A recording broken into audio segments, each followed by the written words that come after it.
Sebetulnya kalau kita membuat sesuatu itu bukan tanpa bukan tiba-tiba hasilnya seperti itu.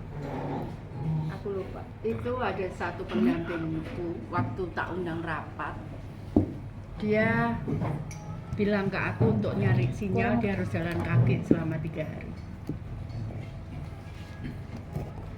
Nah, kemudian saya ngomong, nggak ada mobil kah? Bu, jalannya nggak bisa dilalui mobil. Oke, itu pertama. Nah, kemudian yang kedua, kita diskusi.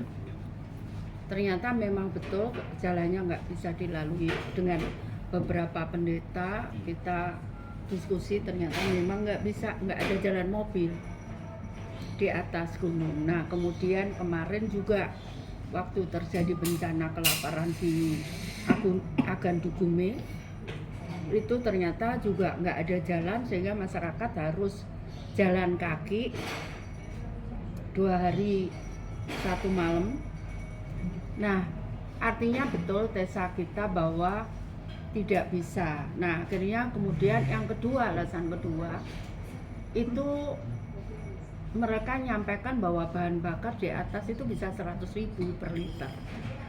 Karena itu kemudian kita berdiskusi sama-sama, ya kita buat motor yang bisa untuk ngangkut barang. Sebetulnya tujuannya untuk ngangkut barang supaya harga itu murah. Jadi kalau misalkan mau ke arah Mamberamo, ke arah itu, kita harus naik perahu dulu, baru naik perahu. Nah, kemudian naik ke atasnya pakai apa?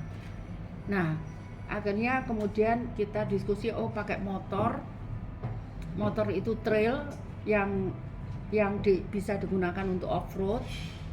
Nah, kemudian motor itu juga untuk angkutan barang yang paling utama. Jadi motor itu bisa ngangkut barang berapa ton?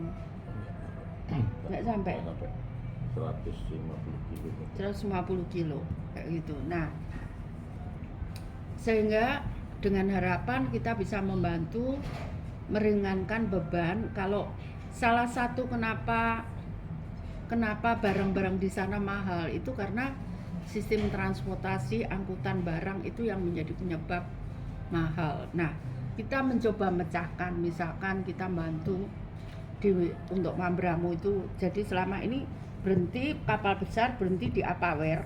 Nah, naiknya itu kalau naik perahu berapa hari itu? 6 hari apa? 5 hari. Nah, kita bantu kapal-kapal kecil yang bisa nanti berhenti gitu. Nah, tapi tetap naiknya pakai apa gitu? Karena itu pegunungan. Nah, akhirnya kita putuskan kita buat motor, dan itu udah lama. Sudah awal saya jadi menteri, diskusi terus kemudian desain, matangkan, ketemulah itu.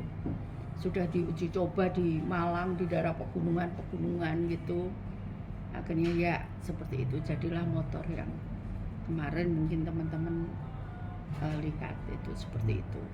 Jadi semua itu kita lakukan untuk bagaimana masyarakat di Papua itu mereka tidak kesulitan.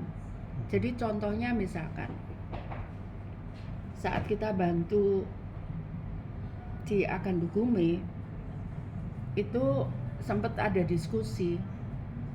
Kenapa kalau kami bantu, saya punya makanan namanya makanan siap saji. Nah, makanan siap saji itu ada nasi, kemudian ada lauk pauknya. Nah, lauk pauknya itu ada rendang, ada makanan yang pakai cabai warna merah itu. Nah, ayam dimasak itu bumbu Bali. Nah, tapi masyarakat di atas gunung nggak bisa terima. Ini makanan apa kayak gitu kan? Karena mereka nggak pernah tahu. Akhirnya solusinya ya sudahlah, saya bilang gitu. Sudah, kita buffer stoknya, kita kita pelihara babi aja untuk mereka makan gitu. Ya gimana, kita juga nggak bisa karena mereka juga nggak bisa makan. Itu masing-masing itu punya khas di Indonesia ini. Saya ke Padang, ada masalah juga. saya kasih kan kecil gitu. Kok kecil katanya? Katanya belum makan, mati saya bilang gitu. Akhirnya oh ternyata banyak harus makanya. Jadi kita di Aceh udah kayak kita kasih ikan apa namanya? Ya menurut saya enak, rendang, ada itu. Dia ngomong, "Bu, kita kalau nggak pakai ikan asin kita nggak belum makan." Ya udah ikan asin gitu. Jadi aku belanja di pasar ikan asin kayak gitu. Jadi memang ada karakter budaya lokal yang memang kami juga harus menyesuaikan. Nah itu juga begitu. Nah jadi karena itu nggak bisa kemudian kita melihatnya, saya ada di Surabaya, penyelesaiannya Surabaya nggak bisa itu dibawa ke nasional itu nggak bisa karena mereka punya apa namanya kearifan lokal sendiri gitu. Nah itu yang coba kita pahami seperti itu. Jadi pada waktu mana itu bulan apa tuh kita ngirim ada kelaparan bukan kelaparan, dia minta apa kekeringan kalau nggak salah di puncak daerah puncak dari daerah gunung. Saya tawari udah pakai beras, udah kita kirim beras di daerah Nduga ya, nggak mau beras, minta apa namanya palawija umbi-umbian. Oke, cari di mana? Oh ya di Wamena. Seneng mereka terima umbi-umbian. Jadi kemarin saya pikir begitu, dia akan dukume, udah kasih palawija aja, coba belanja palawija. Ternyata dia minta beras gitu. Jadi apa namanya itulah seninya. Tapi ya apa namanya saya sampaikan ke teman-teman, tujuan kita bantu, jadi ya harus itu. Jadi seperti itu kira-kira. Kalau kita bantu ya jangan sampai kemudian nggak ada gunanya gitu. Jadi kita memang harus dalami betul. Kayak kemarin perasaan saya udah cukup, saya kasih solar panel listrik, solar home system untuk sekolah. Ternyata enggak cukup segitu.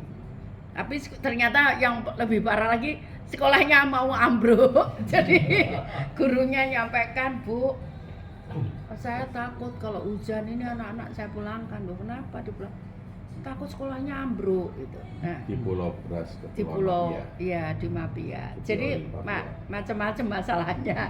Barusan ketemu ini anak tunanetra ya yang ketemu tadi, ditinggal mati kedua orang tuanya. Dia padahal tinggal di tengah hutan. Kemarin airnya nggak ada, dia harus jalan kalau ke toilet harus jalan 300 meter. Padahal tunanetra. Nggak mungkin itu juga dirawat oleh tetangganya kan juga. Nah ini yang harus kita tangani gitu, seperti itu. Kenapa? Karena mungkin juga itu bukan sifatnya sekolah boarding school apa namanya asrama gitu. Jadi mungkin juga kita harus datangi kalau memang itu apa namanya kalau memang itu tidak memungkinkan untuk itu gitu. Iya. Jadi setelah saya jadi Menteri Sosial, saya coba ini kok cuman tunanetra, kok cuman pijet aja itu. Nah ternyata mereka sekarang bisa macam-macam. Ada yang jadi pemusik, ada yang jadi barista, ada yang jadi macam-macam. Sekarang sudah mulai bisa, minimal mereka bisa mandiri untuk dirinya sendiri. Kita pernah jemput itu satu keluarga berapa Pak Pomo? Pak Pomo ini yang jemput ke Sitaro. Iya. Jadi anaknya 3 sama ibunya 4 orang. 4 orang sama neneknya 5 orang. 6 orang dari 5 orang itu lumpuh. Iya. Ternyata rumahnya tuh di atas bukit gitu. Jadi waktu turun itu katanya Pak Pomo yang tahu.